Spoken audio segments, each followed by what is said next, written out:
میں تکلیف دینے کے لیے مار رہا ہوں اور تو مسکرا رہی ہے اور کہہ رہی ہے تکلیف ہو رہی ہے پھر بھی مسکرا رہی ہے. کہاں؟ دیکھ یہ خون کے قطرے دیکھ, یہ زمین پر ٹپکنے والا لہو دیکھ, میری پیٹھ جو چھل چکی ہے, کھال پھٹ گئی دیکھ. تکلیف نہیں ہو رہی تو یہ سب کیسے ہوا؟ لیکن اس کے باوجود میں کچھ اور سوچ کے ہنس رہی ہوں. ابو الحاکم حمید الدین نے پوچھا وہی تو میں سننا چاہتا ہوں, کیا سوچ کے ہنس رہی ہے؟ اس نے کہا میں یہ سوچ کر ہنس رہی ہوں کہ تھوڑی دیر تیرے بستر پر لیٹ گئی تو تیری عدالت میں مجھے یہ سزا ملی, تھوڑی دیر میں تیرے بستر پر سو گئی, تھوڑی دیر میں نے آرام کر لیا تو تیری عدالت میں مجھے یہ سزا ملی. میں تیرے بارے میں سوچ رہی ہوں کہ تو پوری زندگی عیش و آرام میں رہا ہے, تو پوری زندگی آرام سے سوتا ہے, تجھے تو کبھی تکلیف ہی نہیں ہوتی. جب تھوڑی دیر سونے میں تیری عدالت میں یہ تکلیف ہے, جب تھوڑی دیر آرام کرنے کی اور آرام سے سونے کی تیری عدالت میں یہ سزا ہے, تو اللہ کی عدالت میں اس آدمی کی سزا کیا ہوگی جو پوری زندگی عیش و آرام میں سوتا ہے, جس کو کبھی کوئی تکلیف نہیں پہنچتی, اس کی سزا اللہ کی عدالت میں کیا ہوگی؟ میں تیرے بارے میں سوچ رہی ہوں کہ اللہ کی عدالت میں تیری سزا کیا ہوگی. حمید الدین ابو الحاکم نے کوڑا زمین پر پھینکا, اس لونڈی سے کہا جا میں نے تجھے آزاد کر دیا, جا آج کے بعد تو میری غلامی سے, میری لونڈیت سے نکل گئی, میں نے تجھے آزاد کر دیا, جا تجھے جہاں جانا ہو, آج کے بعد تو میری لونڈی نہیں. اور اس کے بعد میں حکومت چھوڑی, حکمرانی کو خیر آباد کہہ دیا, استعفیٰ دے دیا اور علماء کی صحبت میں چلا گیا, بہت بڑا داعی بن گیا, بہت بڑا مبلغ بن گیا, لوگوں کو دعوت و تبلیغ کا فریضہ انجام دینے لگا, لوگوں کو اللہ اور اس کے رسول کی باتیں بتانے لگا. اور ابو الحاکم حمید الدین کا انتقال جب ہوا تو وہ گمنامی کی موت مرا. آج تک پتہ نہیں چلا کہ ابو الحاکم کو حمید الدین کو دفن کہاں کیا گیا. پھر اس نے شہرت چھوڑ دی, نام کے لیے جینا چھوڑ دیا اور دعوت و تبلیغ کا فریضہ انجام دینا شروع کر دیا اور پوری زندگی پھر گمنامی کی زندگی جیا. اس پورے واقعے کو بتانے کا مقصد میرا صرف یہ ہے کہ کوئی لمبی چوڑی تقریر نہیں ہوئی تھی, بہت زیادہ اس کے سامنے باتیں نہیں رکھی گئی تھی, صرف اس لونڈی نے اتنا کہا تھا کہ اگر تھوڑی دیر آرام کرنے کی سزا تیری عدالت میں میری یہ ہے تو تیری سزا اللہ کی عدالت میں کیا ہوگی جو پوری زندگی عیش و آرام کے ساتھ رہا. اتنی سی بات ابو الحاکم کو حمید الدین کو اثر کر جاتی ہے اور وہ نیک بن جاتا ہے, متقی بن جاتا ہے, پرہیزگار بن جاتا ہے, اور اس نے اپنی زندگی کے اندر ایک انقلاب پیدا کر لیا ہے اور گمنامی کی زندگی جیتا ہے, اور کب مرتا ہے پتہ نہیں چلتا. فطرت میں زندگی ہو تو ایک جملہ کافی ہے, اور فطرت میں زندگی نہ ہو تو پوری زندگی چیختے رہو, چلاتے رہو. بتایا نا کل بتایا تھا نا ابو طالب کا واقعہ. اللہ کے رسول پوری زندگی کہتے رہے چچا کلمہ پڑھ لو, اور آخری وقت بھی کہا قل یا عمی لا الہ الا اللہ فی اذنی, اے میرے چچا میرے کان میں کہہ دو لا الہ الا اللہ. لیکن اللہ ابو طالب کو کلمہ نصیب نہیں ہوا, فطرت میں زندگی نہیں تھی, بغیر کلمے کے دنیا سے رخصت ہو گیا اور جہنم کا مستحق ہو گیا. میرے پیارے ساتھیوں تصور کرو, فطرت میں زندگی ہو تو ایک جملہ کافی ہوتا ہے, ایک لفظ کافی ہوتا ہے, اور پوری زندگی کے دل میں بٹھانے کے لیے اور پوری زندگی کے عمل کرنے کے لیے. آج ہم کہاں ہیں؟ ہمارے پاس کہاں ہیں نیکیاں؟ ہے کوئی محاسبہ کرتا اپنی نیکیوں کا؟ چھوٹی سے چھوٹی نیکی کو بھی حقیر مت سمجھو, چھوٹی سے چھوٹی نیکی کو بھی حقیر مت سمجھو. قرآن پڑھیے, اللہ رب العالمین فرماتا ہے فَمَن يَعْمَلْ مِثْقَالَ ذَرَّةٍ خَيْرًا يَرَهُ وَمَن يَعْمَلْ مِثْقَالَ ذَرَّةٍ شَرًّا يَرَهُ. اگر ذرہ برابر بھی نیکی کرو گے تو اس کو بھی تم اپنے رب کے نام اپنے نام اعمال میں دیکھ لو گے, ذرہ برابر بھی برائی کرو گے تو اس کو بھی تم اپنے نام اعمال میں دیکھ لو گے. چھوٹی سے چھوٹی نیکی کو بھی حقیر مت سمجھو, اس میں کیا ہو جائے گا. کل میں نے بتایا تھا نا, چھوٹی سے چھوٹی نیکی, راستے سے گزر رہے ہیں, پتھر پڑا ہٹا دو, کانٹا پڑا ہٹا دو, یہ نہ سمجھو یار یہ کوئی نیکی ہے. چھوٹی سے چھوٹی نیکی کو بھی حقیر مت سمجھو. اللہ کے رسول ایک مرتبہ خطبہ دے رہے ہیں اور عورتوں کو مخاطب کر کے کہہ رہے ہیں, یا معاشر النساء, اے عورتوں کی جماعت, اے مستورات, اے عورتوں, تم اپنے گھر میں, تم اپنے گھر کے پڑوس میں رہنے والی کسی پڑوسن کو صدقہ اور خیرات کرنے میں کبھی حقارت محسوس مت کرنا. تم اپنے گھر کے پڑوس میں رہنے والی پڑوسن کو صدقہ اور خیرات کرو, اگرچہ کچھ بھی دینے کے لیے نہ ہو تو ایک بکری کا کھر ہی دے دیا کرو. بکری کا کھر ہی کیوں نہ ہو, بکری کا کھر, بکری جس سے چلتی ہے, یہ پیروں کا یہ نچلے والا حصے کو کھر کہا جاتا ہے نا. یہ عرب کے اندر سب سے گھٹیا چیز مانی جاتی تھی, سب سے کمتر چیز سمجھی جاتی تھی.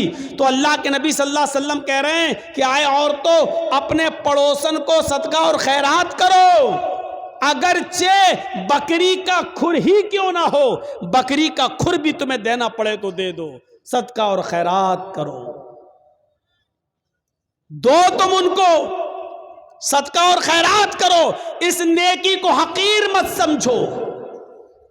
آئیے اور ایک اور روایت کی طرف میں تمہیں لے کے چلتا ہوں. بخاری کی روایت ہے, اللہ کے نبی صلی اللہ علیہ وسلم فرماتے ہیں, فاتقوا النار ولو بشق تمرہ,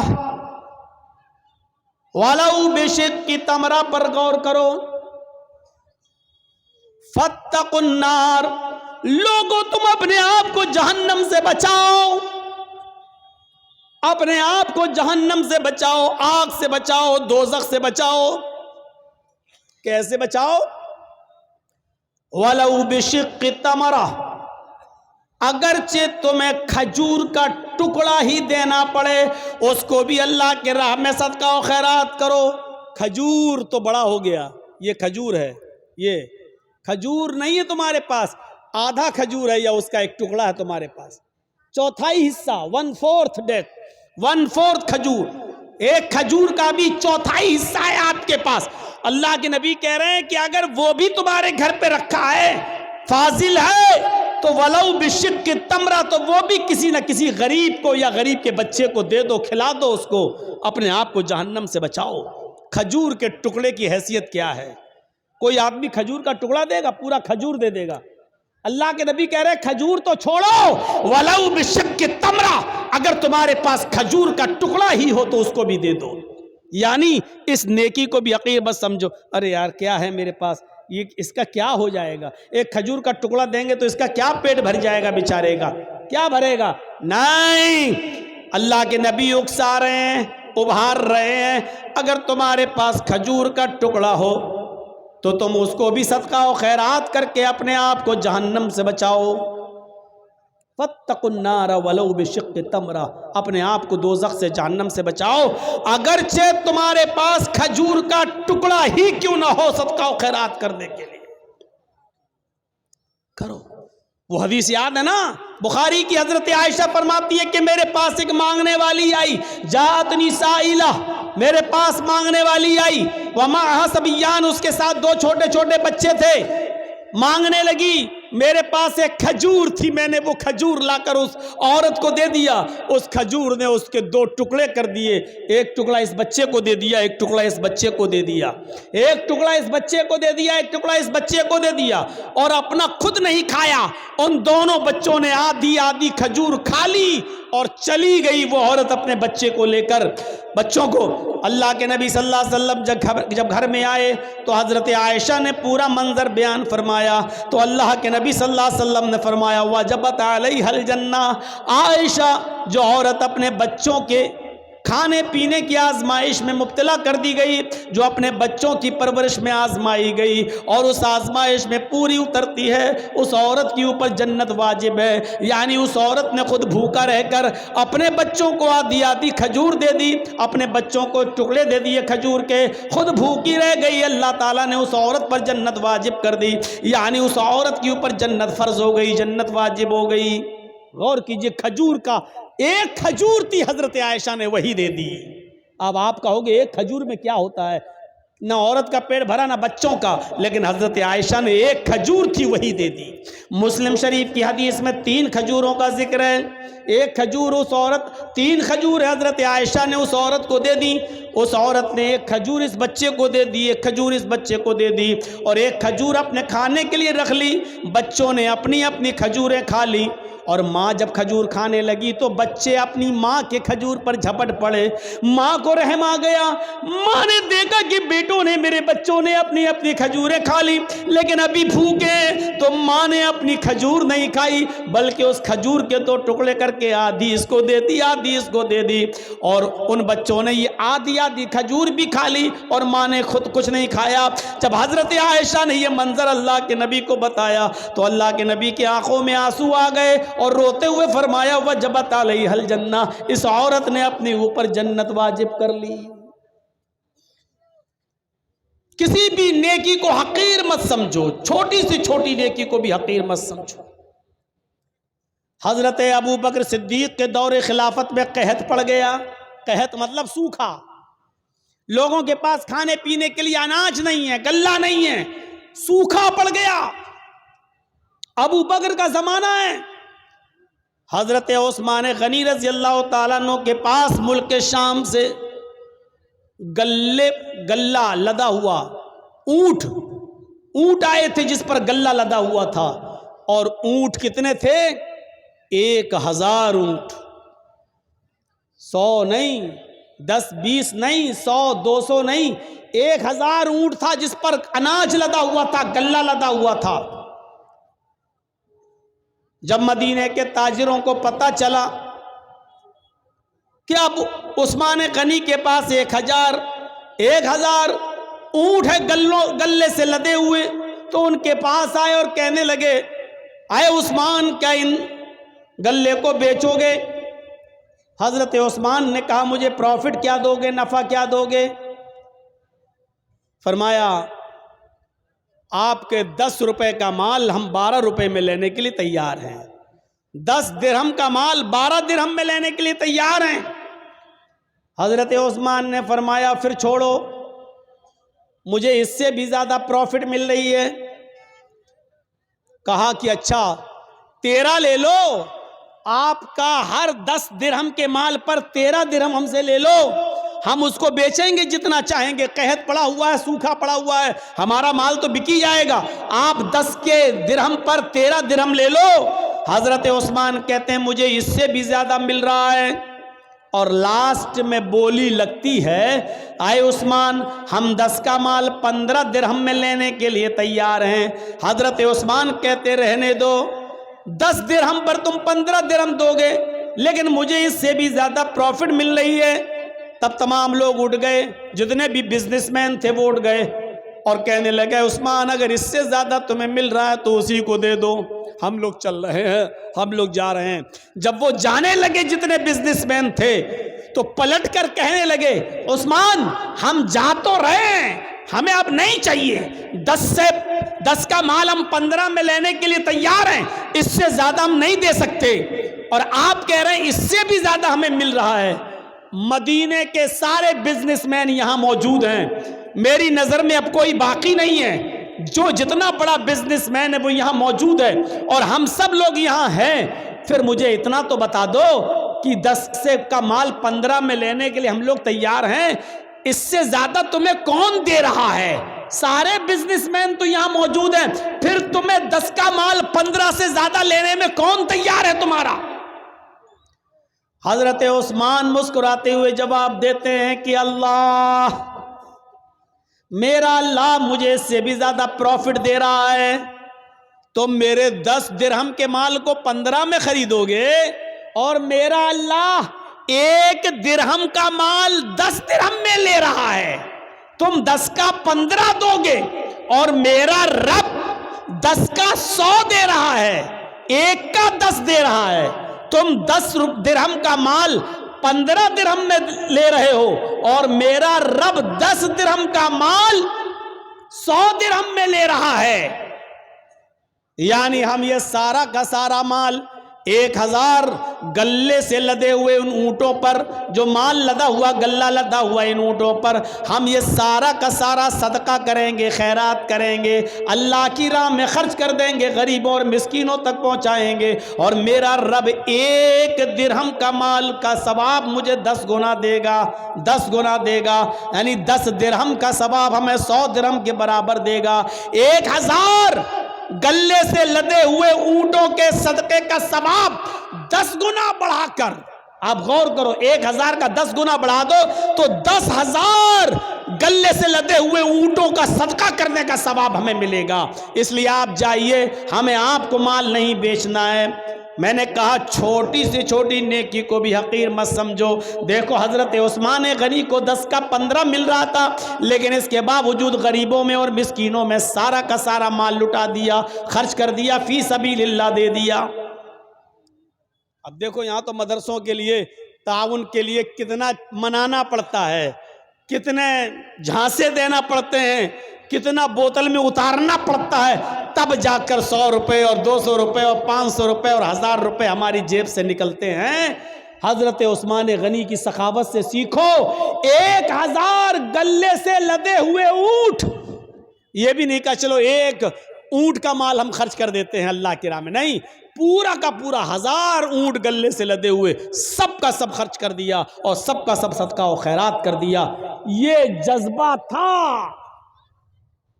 یہ جذبہ تھا حضرت عثمان غنی کا۔ چھوٹی سے چھوٹی نیکی کو بھی حقیر مت سمجھو۔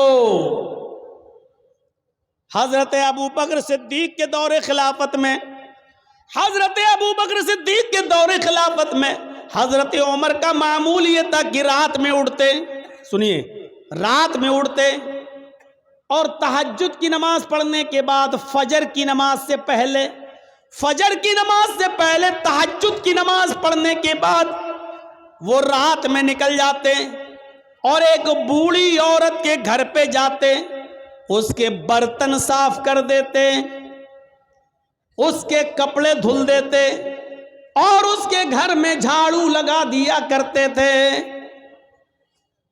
کسی نیکی کو حقیر مت سمجھو۔ حضرت عمر فاروق کا معمول دیکھیے گا، کیا کر رہے ہیں؟ تہجد کی نماز پڑھی فجر کی نماز سے پہلے اور پھر چلے گئے، ایک بوڑھی عورت کے گھر گئے، اس کے برتن مانج دیے، اس کے کپڑے دھل دیے اور اس کے گھر میں جھاڑو لگا دیے۔ یہ ان کا معمول تھا، روزانہ یہ کام کیا کرتے تھے۔ ایک دن تہجد کی نماز پڑھ کے فجر کی نماز سے پہلے پہنچے، گھر میں جب گھسے تو کیا دیکھتے ہیں؟ برتن صاف ہیں، کپڑے دھلنا چاہا بوڑھی عورت کے، کیا دیکھ رہے ہیں؟ کپڑے دھلے ہوئے پڑے ہوئے ہیں۔ جھاڑو لی کہ جھاڑو سے گھر صاف کر دے تو کیا دیکھتے ہیں؟ گھر میں جھاڑو لگ چکی ہے۔ پوچھا ماں کون تھا؟ یہ آج گھر میں صفائی کیسے ہو گئی؟ کہا بیٹے میں کیا جانوں، میں تو آنکھوں سے اندھی ہوں، نابینا ہوں، مجھے کیا معلوم، میں تو سمجھی کہ تم ہی آئے ہو، برتن تم مانج رہے ہو، جھاڑو تم لگا رہے ہو، کپڑے تم دھل رہے ہو۔ کہا ماں میں نہیں تھا۔ کہا بیٹا مجھے نہیں معلوم پھر کون تھا۔ حضرت عمر فاروق دوسرے دن بھی یہی ٹائم پر آئے تو کیا دیکھتے ہیں؟ دوسرے دن بھی برتن مانجے جا چکے ہیں۔ کیا دیکھتے ہیں کہ دوسرے دن بھی برتن مانج کر ختم ہو، برتن مانجے جا چکے ہیں، جھاڑو لگ چکی ہے، کپڑے دھلے ہوئے ہیں۔ حضرت عمر سمجھ گئے، عمر کوئی ہے جو تم سے پہلے آتا ہے، کپڑے دھل جاتا ہے، برتن صاف کر جاتا ہے، جھاڑو لگا جاتا، کوئی ہے جو تم سے پہلے بھی یہ کام کر جاتا ہے۔ پتہ لگانا چاہیے کہ کون ہے۔ اب حضرت عمر جاسوسی کرنے لگے چپکے سے، دیکھیں کہ کون ہے۔ تو تہجد کی نماز پڑھ کے آئے اور چپکے سے چھپ گئے ایک درخت کی آڑ میں۔ کیا دیکھتے ہیں کہ ایک شخص اپنا چہرہ چھپایا ہوا چادر سے آتا ہے رات کے اندھیرے میں اور اسی بوڑھی عورت کے گھر میں چلا جاتا ہے، برتن مانجتا ہے، جھاڑو لگاتا ہے، کپڑے صاف کرتا ہے، اور اس کے بعد میں جب وہاں سے نکلتا ہے تو جیسے ہی وہ گھر سے نکلتا ہے حضرت عمر فاروق نے اس کو پکڑ لیا، رکیے، اپنا چہرہ کھولیے تو کون ہیں آپ؟ یہ میرا کام آپ کیسے کر رہے ہیں؟ اب اس نے کہا یہ میرا تیرا کیا لایا ہے، تم پہلے آ جاؤ، تم کر لو، ہم پہلے آ جائیں، ہم کر لیں، چہرہ نہیں دکھا سکتا۔ حضرت عمر نے کہا تمہیں اللہ کا واسطہ چہرہ کھولو، میں دیکھنا چاہتا ہوں کہ مجھ سے بھی پہلے یہ کام کون کرنے آتا ہے۔ جب اللہ کا واسطہ دیا اور جب چہرہ کھولا تو کیا دیکھتے ہیں کہ وہ کوئی اور نہیں، حضرت ابو بکر صدیق رضی اللہ تعالیٰ عنہ خلیفہ ہیں۔ ارے آج آپ کے علاقے کا چیف منسٹر کسی غریب کے کپڑے کیا دھلے گا؟ آپ کے یہاں کا معمولی مکھیا اور سرپنچ بھی، آپ کے علاقے کا معمولی مکھیا اور معمولی سرپنچ بھی کسی غریب کے، کسی بوڑھی عورت کے کپڑے اپنے ہاتھ سے نہیں دھل سکتا ہے۔ حضرت ابو بکر صدیق رضی اللہ تعالیٰ عنہ خلیفۃ المسلمین ہیں، خلیفۃ المومنین ہیں، اور کیا حضرت عمر دیکھتے ہیں کہ کون کپڑے صاف کر رہا ہے؟ ابو بکر صدیق۔ کون ہے ابو بکر صدیق جو برتن مانج رہے ہیں؟ کون ہے جو گھر میں جھاڑو لگا رہا ہے؟ ابو بکر صدیق۔ میرے پیارے ساتھیوں، میں بتانا یہی چاہتا تھا کہ کسی بھی نیکی کو حقیر مت سمجھو، چھوٹی سے چھوٹی نیکی، یہ جھاڑو لگانا میرے بھائیو ایک معمولی نیکی ہے، لیکن حضرت ابو بکر صدیق جھاڑو لگا رہے ہیں۔ برتن مانج دینا کوئی بہت بڑا کام نہیں ہے۔ اگر کسی آدمی کو اپنی انسلٹ کا خیال ہو تو بھلے ہی نہ مانجے، ورنہ برتن مانجنا کوئی بہت بڑا کام نہیں ہے۔ برتن مانج دینا، کپڑے دھل دینا، جھاڑو لگا دینا، یہ کوئی بہت بڑا کام نہیں ہے۔ لیکن حضرت ابو بکر ان کاموں کو بھی حقیر نہیں سمجھا کرتے تھے، حضرت عمر ان کاموں کو بھی حقیر نہیں سمجھا کرتے تھے، اس لیے فرمایا کوئی بھی چھوٹا سی چھوٹی نیکی کو بھی حقیر مت سمجھو۔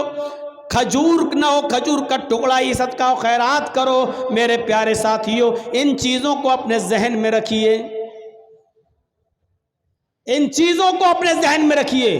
مسلمان وہ ہوتا ہے جو چھوٹی سے چھوٹی نیکی کو بھی معمولی نہیں سمجھتا ہے، اور مسلمان مومن وہ ہوتا ہے جو چھوٹے سے چھوٹا گناہ کو بھی پہاڑ سمجھتا ہے۔ ایک چیز یاد رکھیے گا، مسلمان کون ہوتا ہے؟ جو چھوٹی سی چھوٹی نیکی کو بھی حقیر نہ سمجھے۔ مسلمان کون ہوتا ہے؟ جو چھوٹے سے چھوٹے گناہ کو پہاڑ کے برابر سمجھے، بہت بڑا سمجھے۔ اور منافق کون ہوتا ہے؟ جو بڑے سے بڑے گناہ کو بھی معمولی سمجھے۔ منافق کون ہوتا ہے؟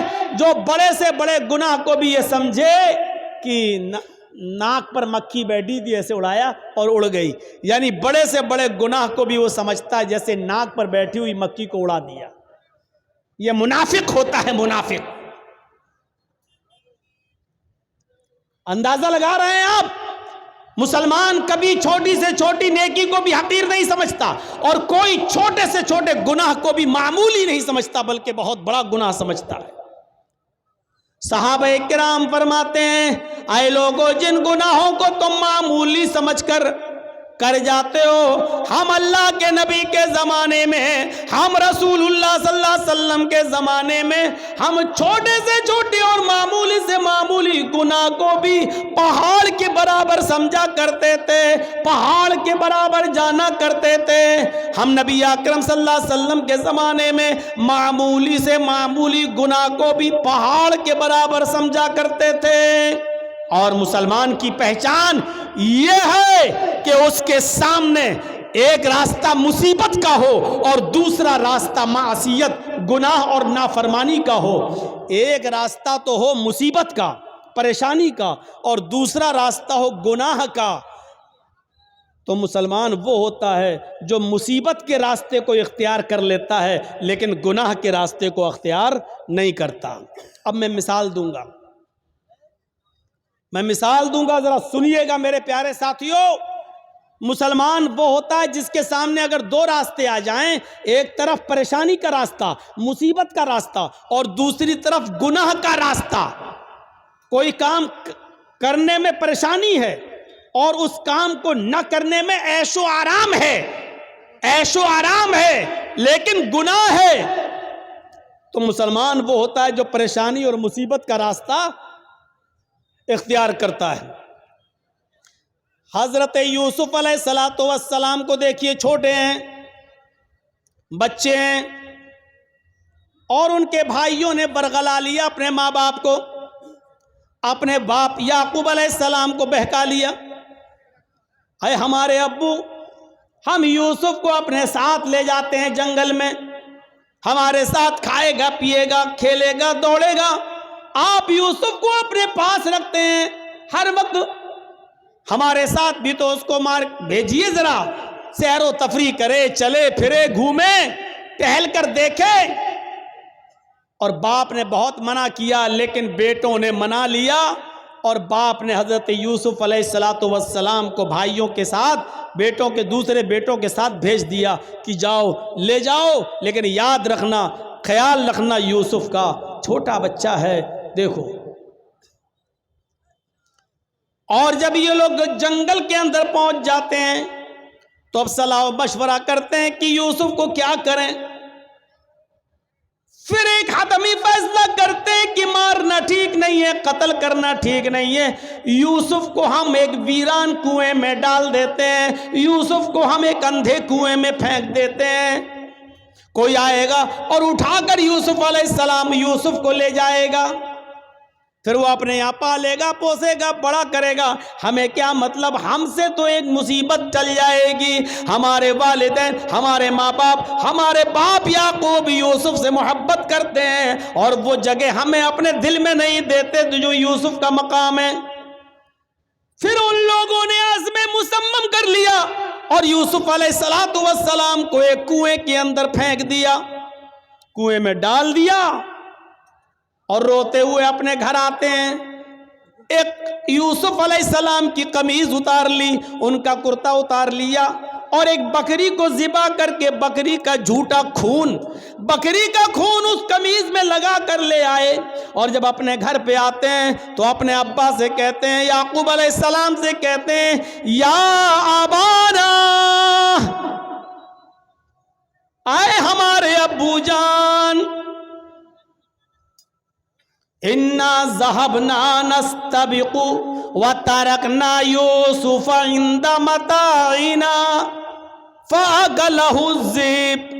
اے ابو جان، ہم یوسف علیہ السلام کو لے گئے اور ہم کھیل کود میں لگ گئے. نستبق، ہم کھیل کود میں لگ گئے، ہم دوڑ بھاگ میں لگ گئے. وَتَرَكْنَا يُوسُفَ عِنْدَ مَتَاعِنَا، اور یوسف کو اپنے سامان کے پاس چھوڑ دیا کہ تم اس کی دیکھ ریکھ کرنا. ہم لوگ ادھر ادھر کھیل کود میں لگ گئے. فَأَكَلَهُ الذِّئْبُ، بھیڑیا آیا اور بھیڑیا یوسف علیہ السلام کو کھا گیا. بھیڑیا آیا اور بھیڑیے نے یوسف کو پھاڑ دیا. اے ہمارے ابو، آپ ہماری بات پر ایمان کیوں لائیں گے؟ آپ ہماری بات کیوں مانیں گے؟ وَمَا أَنْتَ بِمُؤْمِنٍ لَنَا، آپ ہماری بات کیوں مانیں گے؟ وَلَوْ كُنَّا صَادِقِينَ، اگرچہ ہم سچے ہی کیوں نہ ہوں، ہم سچ بول رہے ہیں پھر بھی آپ کو ہماری بات کا یقین نہیں ہوگا. اپنے ماں باپ سے یہ بات کہہ دی یعقوب علیہ السلام سے. ادھر ایک قافلہ آیا، سنیے، ادھر ایک قافلہ آیا، اس کو پیاس لگی تو کنویں کے پاس چلا گیا، اس نے ڈول ڈالا، ڈول، اس یوسف علیہ السلام اس ڈول میں بیٹھ گئے. اس نے جب کھینچا تو ڈول بھاری لگا. اس نے جھانک کر دیکھا تو ایک جو چھوٹا بچہ پڑا ہوا ہے یوسف. اس نے قافلے والوں کو خوشخبری سنائی، یا بشرا ھذا غلام، اے قافلے والوں خوشخبری سنو، یہ تو ایک بچہ پڑا ہے، یہاں تو ایک لڑکا پڑا ہوا ہے، بچہ، بڑا خوبصورت بچہ یہاں کنویں میں پڑا ہوا ہے. نکالا، مصر کے بازار میں لے گئے اور وہاں اس بچے کو بیچ دیا گیا۔ اور جانتے ہو اتنا خوبصورت بچہ یوسف علیہ السلام، جن کی خوبصورتی کا ذکر قرآن میں موجود، لیکن اس خوبصورت بچے کی قیمت بھی کیا لگی مصر کے بازار میں جانتے ہو؟ ان کو پیسہ چاہیے تھا۔ کہتے ہیں کہ کوئی چوری کا مال ہو یا ایسا کوئی مال ہو تو آدمی جلدی ہٹاتا ہے، کبھی کبھی 20,000 کا موبائل 2,000 میں دے کے چلا جاتا ہے کہ جلدی ہٹے، جلدی سے نکلے اور پکڑا جائے تو دوسرا پکڑا جائے، ہم نہ پکڑے جائیں۔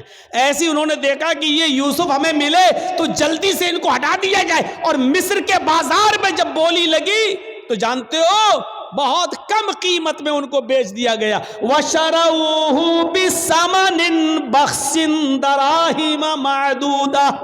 قرآن کے الفاظ دیکھو میرے بھائیوں، ان لوگوں نے چند سکوں میں یوسف کو بیچ دیا، چند ٹکوں میں، چند کھوٹے سکوں میں یوسف کو بیچ دیا۔ لو،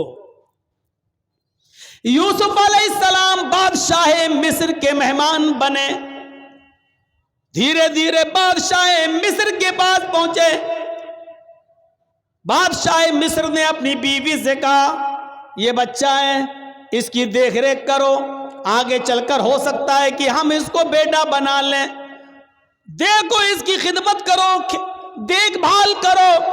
اور بادشاہ مصر کے گھر میں یوسف کی پرورش ہونے لگی، دھیرے دھیرے بڑے ہوتے گئے، اور ایک دن آیا کہ یوسف علیہ السلام اپنی جوانی کو پہنچ گئے۔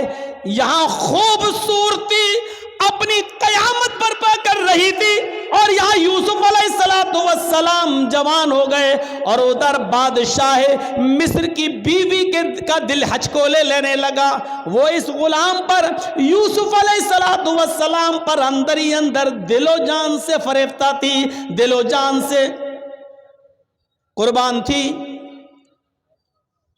دھیرے دھیرے یہ چرچا مصر کی عورتوں میں ہونے لگا، اور مصر کی عورتیں اور عورتوں میں کسی بات کا چرچا بہت جلدی ہوتا ہے۔ کوئی بھی بات ہو اگر آپ کو بہت جلدی پھیلانا ہو تو بس 2-4 عورتوں میں پھیلا دو، شام تک ہوتے ہوتے پورے گاؤں میں آٹومیٹک پھیل جائے گی۔ یہ بات مصر کی عورتوں میں پھیل گئی۔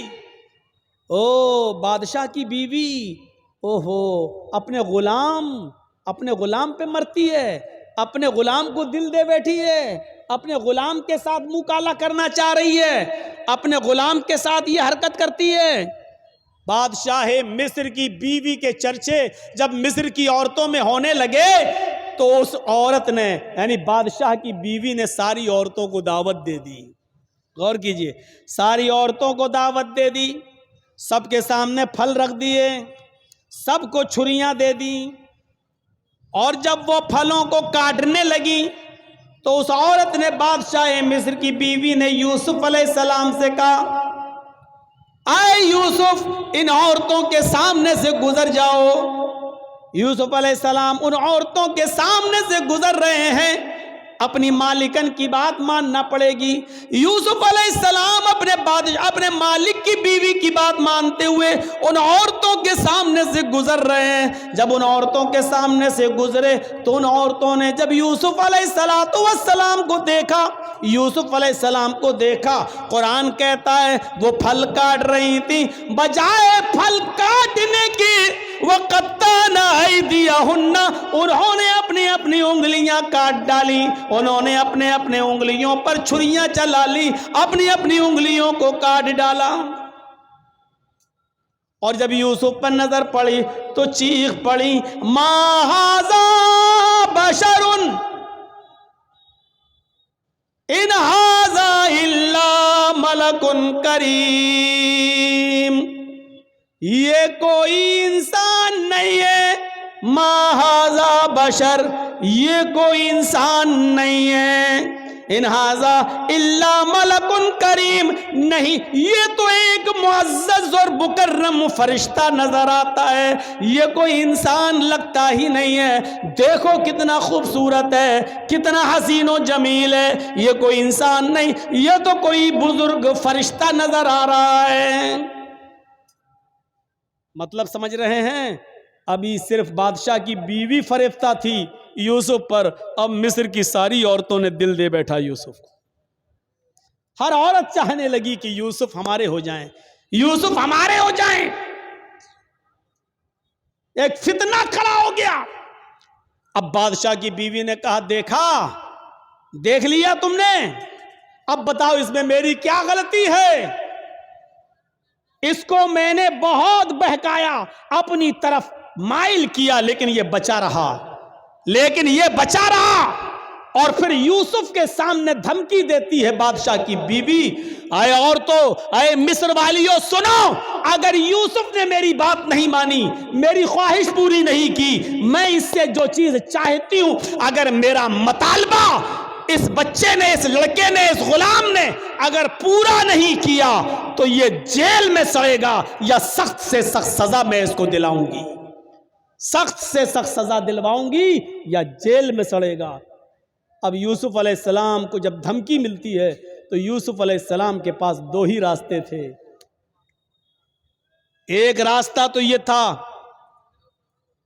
مصیبت کا، اس عورت کی بات نہ مانیں اور جیل میں چلے جائیں، یہ مصیبت کا راستہ تھا. میں نے کہا نا، مومن کے لیے اگر ایک طرف مصیبت کا راستہ ہو اور ایک طرف گناہ کا راستہ ہو، معصیت کا، تو مومن مصیبت کا راستہ اختیار کر لیتا ہے لیکن گناہ کا راستہ اختیار نہیں کرتا. یوسف علیہ السلام کے سامنے دو راستے تھے. یہاں بادشاہ مصر کی بیوی نے کہا کہ اگر اس نے میری بات نہیں مانی تو اس کو سخت سے سخت سزا دلواؤں گی یا جیل کے اندر سڑے گا. یوسف علیہ السلام کے پاس دو ہی راستے تھے. ایک راستہ یہ تھا کہ بادشاہ کی بیوی کی بات مان لیں اور جو وہ کہہ رہی ہے اس کی مرضی کو پورا کر دیں. اگر ایسا کر لیتے، بادشاہ کی بیوی کی بات مان لیتے تو 5 انگلی گھی میں تھی. بادشاہ کی بیوی ان کو بچاتی بھی، بادشاہ کی بیوی ان کا خیال بھی رکھتی، بادشاہ کی بیوی ان کو تنہائی کا موقع بھی دیتی، بادشاہ کی بیوی ان کی عزت و تکریم بھی کرتی، بادشاہ کی بیوی ان کو اچھی طریقے سے ان کی حفاظت بھی کرتی، سب کچھ کرتی، اور جو وہ چاہتے وہ ان کو ملتا رہتا. لیکن یہ راستہ گناہ کا راستہ تھا، یہ راستہ معصیت کا راستہ تھا. اب دوسرا راستہ یوسف علیہ السلام کے سامنے یہ تھا کہ میں اس غلط راستے پر نہیں چلوں گا. تو وہ عورت کہہ رہی ہے میں جیل میں ڈلوا دوں گی، میں سخت سے سخت سزا دلواؤں گی. تو یوسف علیہ السلام نے یہ راستہ پسند کر لیا اور نظریں آسمان پہ ڈالی اور فرمایا الہ العالمین، اے میرے پروردگار، بادشاہ مصر کی بیوی نے یہ ٹھان لیا ہے کہ میں اس کے ساتھ غلط کام کروں، اور وہ یہ بھی کہہ رہی ہے اگر اس نے میری بات نہ مانی تو میں اس کو سزا دلواؤں گی اور جیل میں ڈلوا دوں گی. رب السجن احب الی مما یدعوننی الیہ، اے میرے پروردگار، اے میرے اللہ، اے میرے رب، مجھے جیل میں جانا زیادہ پسند ہے. رب السجن احب الی مما یدعوننی الیہ، اے اللہ مجھے جیل زیادہ محبوب ہے، مجھے جیل میں جانا زیادہ پسند ہے بنسبت اس کے جس برے کام کی طرف یہ عورتیں مجھے بلا رہی ہیں اور بادشاہ مصر کی بیوی مجھے چاہ رہی ہے. اس کام کے کرنے سے بہتر اور زیادہ اچھا میرے لیے یہ ہے کہ میں جیل میں چلا جاؤں. وَإِلَّا تَصْرِفْ عَنِّي كَيْدَهُنَّ اَصْبُ إِلَيْهِنَّ، اے ہمارے پروردگار، اے ہمارے رب، اگر تو نے مجھے ان کی چالوں سے نہ بچایا، اے اللہ اگر تو نے مجھے ان کی چالوں سے میری حفاظت نہ کی. یہ عورت کی چالیں کتنی خطرناک ہوتی ہیں. آپ کو اپنے گھر میں پیار و محبت کے جال میں پھنسا کر بلا بھی لیں گی اور آپ کو پھنسوا بھی دیں گی، آپ کو پھنسوا بھی دیں گی. تو اسی لیے یوسف علیہ السلام کیا کہہ رہے ہیں وَإِلَّا تَصْرِفْ عَنِّي كَيْدَهُنَّ، اے اللہ مجھے جیل جانا زیادہ محبوب ہے، زیادہ پسند ہے بنسبت اس کے جس برے کام کی طرف یہ مجھے بلا رہی ہیں، آئے اللہ اگر تو نے مجھے ان کی چالوں سے محفوظ نہ کیا، اگر تو نے مجھے ان کی چالوں سے نہ بچایا، اسبو الیہن، تو میں بھی ان کی طرف جھک جاؤں گا، میں بھی ان کی طرف مائل ہو جاؤں گا، میں بھی ان کے ساتھ غلط کام کر بیٹھوں گا، وَأَكُن مِّنَ الْجَاهِلِينَ، اور میں جاہلوں میں نادانوں میں سے ہو جاؤں گا۔ اے اللہ میں جاہلوں اور نادانوں میں سے ہو جاؤں گا، اس لیے اللہ مجھے ان کے شر و فتن سے اور ان کی چالوں سے تو میری حفاظت فرما۔ اس واقعے کی روشنی میں جو قرآن کی آیت سے میں نے ثابت کیا ہے، کیا پتہ چلتا ہے میرے بھائیوں کہ مومن وہ ہوتا ہے کہ جس کے سامنے ایک طرف مصیبت کا راستہ ہو اور ایک طرف گناہ کا راستہ ہو، تو وہ مصیبت کو اٹھانا اور پریشانی کو مول لینا یہ زیادہ بہتر سمجھتا ہے، لیکن گناہ کو اختیار نہیں کرتا ہے۔ یہ مومن کی نشانی ہے۔ ہمارے اور آپ کے پاس یہ نشانیاں ہیں؟ کیا ہم مومن ہیں؟ کیا ہم ایسا کرتے ہیں؟ اس لیے یاد رکھیے میرے ساتھیوں، گناہوں کی دلدل سے بچیے، گناہوں کی دلدل سے بچیے، اور اللہ رب العالمین کو پکارتے رہیے، اپنے گناہوں کی توبہ اور معافی مانگتے رہیے کہ اللہ رب العالمین فرماتا ہے قُلْ يَا عِبَادِيَ الَّذِينَ اسْرَفُوا عَلَىٰ أَنفُسِهِمْ لَا تَقْنَطُوا مِن رَحْمَتِ اللَّهِ۔ اے محمد صلی اللہ علیہ وسلم میرے بندوں سے کہہ دو، یا عبادی الذین اسرفوا علی انفسہم، اے اللہ کے بندو، اگر تم نے گناہ کر کر کے، اگر تم نے ظلم کر کر کے، اگر تم نے عیاری و مکاریاں کر کر کے گناہ کر ڈالے اور زمین و آسمان بھی بھر لیے، اپنی جانوں پر تم نے ظلم کیا، اپنی جانوں پر تم نے ظلم کیا ہے اور تم حد سے آگے بڑھ چکے ہو، لا تقنطوا من رحمت اللہ، کہہ دو اے اللہ کے بندو، اللہ کی رحمت سے نا امید مت ہو جاؤ، اللہ کی رحمت سے نا امید مت ہو، اللہ رب العالمین تمہارے گناہوں کو اب بھی معاف کر دے گا، بشرط یہ کہ تم سچے دل سے توبہ کرو، استغفار کرو۔ میرے بھائیوں یاد رکھیے گا، میں نے خطبہ مسنونہ کے بعد جو آیت پڑھی ہے وہ اسی سے متعلق ہے، توبہ اور استغفار سے۔ یا ایھا الذین آمنوا توبوا الی اللہ توبۃ نصوحا عسى ربکم ان یکفر عنکم سیئاتکم ویدخلکم جنات تجری من تحتها الانہار۔ اللہ رب العالمین کیا فرما رہا ہے؟ اے مسلمانوں، اے ایمانوں والو، تم اللہ سے خالص اور سچی توبہ کرو، توبو الی اللہ توبۃ نصوحا، اے ایمانوں والو تم اللہ سے خالص اور سچی توبہ کرو۔ خالص اور سچی توبہ کیا ہوتی ہے؟ توبۃ نصوحا کیا ہوتی ہے؟ توبہ کے مفہوم میں یہ تین چیزیں شامل ہیں۔ اگر کوئی آدمی اللہ سے توبہ کرتا ہے اور یہ تین چیزیں اس کی توبہ میں شامل نہیں ہیں تو وہ توبہ نہیں ہے۔ کوئی گناہ ہو گیا، اللہ توبہ توبہ توبہ توبہ توبہ، یہ توبہ نہیں ہے۔ بہت سے لوگوں کو آپ نے دیکھا ہوگا کوئی گناہ کر بیٹھے، توبہ توبہ توبہ، یہ توبہ نہیں ہے۔ توبۃ نصوحا میں تین چیزیں شامل ہیں۔ پہلی چیز یہ ہے کہ اگر ہم سے کوئی گناہ ہو رہا ہے یا ہو گیا تو ہمیں اس پر ندامت ہو، یہ ہم کیا کر بیٹھے۔ پہلی چیز، کوئی غلطی ہم سے ہو جائے، کوئی گناہ جب ہو جائے تو اس پر پہلی چیز کیا؟ نادم ہونا، شرمندہ ہونا، یہ ہم سے کیا ہو گیا، اللہ یہ ہم سے کیا ہو گیا، پہلی چیز۔ اور دوسری چیز، جو گناہ ہم کر رہے ہیں اسی وقت اس کو چھوڑ دیں۔ مان لیجئے شراب پی رہے ہیں، 2 ہی گھونٹ پیے تھے، ہٹا، یہ مجھ سے کیا ہو گیا، توبہ توبہ استغفر اللہ، یہ کیا ہو گیا، یہ تو حرام چیز ہے۔ پہلی چیز شرمندگی، اور دوسری اب نہ پیئیں، فوراً چھوڑ دیں، دور کر دیں، ترک گناہ فوراً اسی وقت۔ اور تیسری چیز اس میں کیا شامل ہے؟ اے اللہ بہت بڑا جرم ہو گیا، اے اللہ میں وعدہ کرتا ہوں کہ آئندہ کبھی شراب کو ہاتھ نہیں لگاؤں گا، آئندہ کبھی میں اس گناہ کو نہیں کروں گا۔ یہ 3 چیزیں سمجھ لیا نا؟ پہلی چیز شرمندگی ہو، اللہ یہ مجھ سے کیا ہو گیا۔ دوسری چیز اس غلطی کو، اس گناہ کو فوراً چھوڑ دو، اگر کر رہے ہو تو اسی وقت ترک کر دو، اب نہ کرو، اسی وقت چھوڑ دو۔ اور تیسری چیز آئندہ مستقبل میں، فیوچر میں پھر کبھی وہ غلطی نہ کرنے کا عزم اور ارادہ بھی پکا ہو کہ اب آئندہ ہم یہ گناہ نہیں کریں گے۔ یہ تین چیزیں جب تک ہماری توبہ میں شامل نہیں ہوں گی میرے پیارے ساتھیوں، ہماری توبہ نہیں ہوگی۔ توبتاً، توبہ تو ہے لیکن توبتاً نصوحہ نہیں ہے۔ اللہ نے فرمایا یا ایھا الذین آمنوا توبوا الی اللہ توبۃ نصوحا، اے ایمانو والو تم اللہ سے توبہ کرو سچی اور خالص۔